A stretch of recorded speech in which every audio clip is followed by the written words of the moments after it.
Hi, what's up? How are you doing? Today I want to teach you 3 groove energies. It's a super simple and effective way of thinking about anything that you want to make groovy. That applies obviously to a drum groove, but also to any tonal or textural elements that you've got going on. We're going to talk about rhythm and groove, and there's 3 core energies that you want to mix and match according to your taste. You're going to need all 3. There's kind of no escaping it. So let's talk about energy number 1, down energy. Down energy is the feeling that you get on the pulse when you count music. When you count 1, 2, 3, 4, down, down, down, down. If you emphasize this beat, you get something very close to a boom, boom, boom, boom feeling. It's a very grounding energy. We understand where we are in the beat whenever we hit that down energy. Some might say that the down energy is the backbone of how music is structured, even sometimes when it's silent. There's this pulse that never stops. It structures and organizes everything else. In dance music, this down energy is often marked by a kick drum, and you can go even further and layer things like hats or claps on that kick drum, marking that down energy. Bang, bang. It could equally be a synthesizer marking that down energy. Down, down, down, down. But music that emphasizes only the down can quickly become heavy, robotic, straight, and certainly not enough to be called groovy. And that brings us to our second energy, which is up energy. Up energy sits halfway between these down energies. It's the yang to the yin. It's the air to the ground. It's that moment that bounces back after every down energy. So you go down, up, down, up, down, up, down. If the most obvious musical way to represent the down energy is a kick drum, then the most obvious way to represent the up energy is with the hi-hats. You get down, up, down, up, down, up, down, up. And if the music includes too much down energy, maybe just leave that out for a moment and keep that up energy. Up, up, up. It lifts the energy of the room up, takes us to a completely different place. And then if we're feeling too bouncy and too light, we can reground ourselves with a kick drum or literally anything with a down energy. So down, up, down, up, down, up.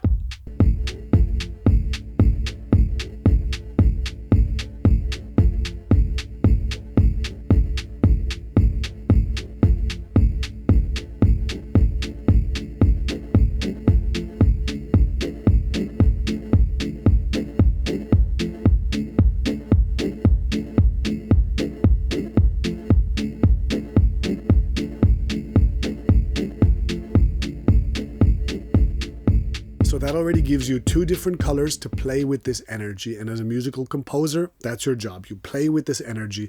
Does this moment need more down energy? Does this moment need more up energy? Does it need them both? Should you remove the up energy to give focus to the down energy? Should you remove the down energy to give focus to the up energy? Or do you need the third energy, which is where the concept of groove actually arrives? The third energy is side-to-side energy. If we have a strong sense of this pulse, this down, up, down, up, down, up, down, up, we would like an element to break that straightness, that straight up, down, symmetrical movement. We need an element that pulls to the side, which you have probably heard me refer to as syncopation. And the idea is that you start to include an energy that doesn't fall on the down or the up, but instead falls on the spaces in between. And if you're doing my kind of dance music, that usually means on the 16th notes that sit between. So a simple beat with down energy and with up energy would sound like this. Sounds very straightforward and not very groovy. And then you add in some side-to-side energy and you get this. So not groovy and groovy.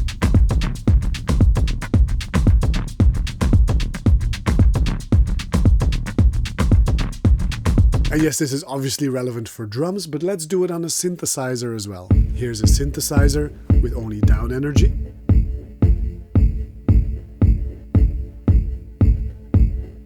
Let me add in some up energy.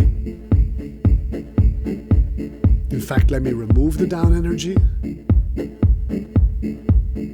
Let's add back in the down energy. And now let's add in some side-to-side energy.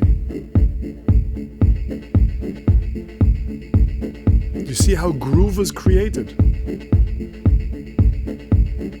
Down energy and up energy are very orderly, they're very predictable and always in the same place. Whereas side to side energy, it invites a certain level of chaos into your composition. So how do you not get overwhelmed by that?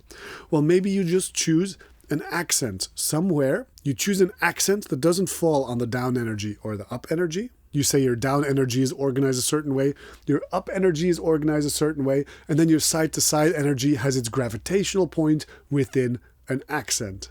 I know this is not how most people talk about drum programming, so I hope you'll permit me this little bit abstract and a little bit almost spiritual way of talking about it. But if you understand groove at this level, you can make almost anything groovy with almost any elements. I remember listening to a talk by someone teaching African drumming, African percussion, and they said something to the effect of you establish an order, a structure in the drumming, and then you challenge that order. So you set up something that's quite predictable, and then you challenge that. And that mirrors in life.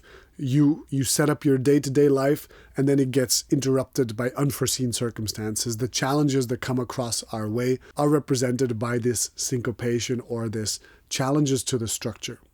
And so the most simple structured elements are the down energy and the up energy. And then this side-to-side energy is kind of a challenge to it. And like a good chef, you need to balance these ingredients to taste. And you've got to realize that too much of one thing might be too much, but sometimes also committing to a certain vibe works. So maybe for a while in your song, just explore down and side energy. Then at a different part of the song, explore up and side energy and commit to those palettes for a moment and just apply them wisely. When things get too heavy, remove the down energy. When things need some grounding, add the down energy again. When things need to be more aerial and uplifting, add the up energy. You are the composer and you need to feel what the music needs in the moment. I hope this rhythmic idea was helpful to you no matter what genre you produce. Say something nice to me in the comments below if you like my teaching style. Maybe go follow one of my courses. And until next time, stay producing, be good to each other, and take care. Bye-bye.